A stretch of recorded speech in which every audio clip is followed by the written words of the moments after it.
Жасы 80-нен асып қартайған бір ата бар еді. Сол кісі аяқ астынан зәр шығара алмай қатты қиналады. Балалары дереу жедел жәрдем шақыртып ауруханаға жеткізеді.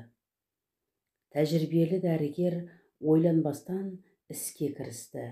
Сәлден соң жан қинаған зәр сыртқа шығып, атаның халі бірден жеңілдеп сала берді.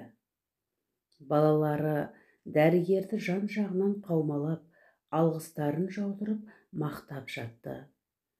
Сосын әкелеріне назар аударып еді, ол кісі егіл-тегіл жылап жатыр екен. Олар әкелерінің көңілін аулап, бәрі жақсы болды, бәрі артта қалды, енді неге жылап жатырсыз деп сұрапты. Сонда ата жылауын тоқтатып былай деді: мына дәрігер бала маған бір рет көмек көрсетіп еді, оған алғыс жаудырып құрметке бөледік.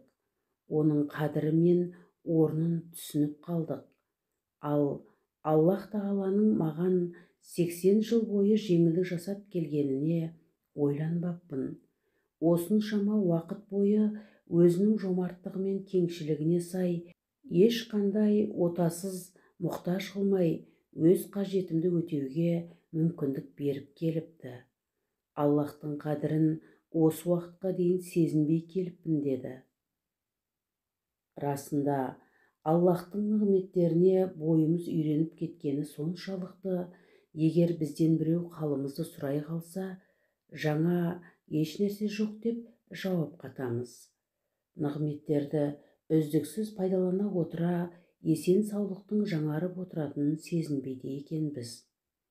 Я Раббымыз, саған ауырмаған күндеріміздің баршасы үшін, есепсіз нығметтерің үшін шүкіршілік әрі мақтау мадақ арнаймыз.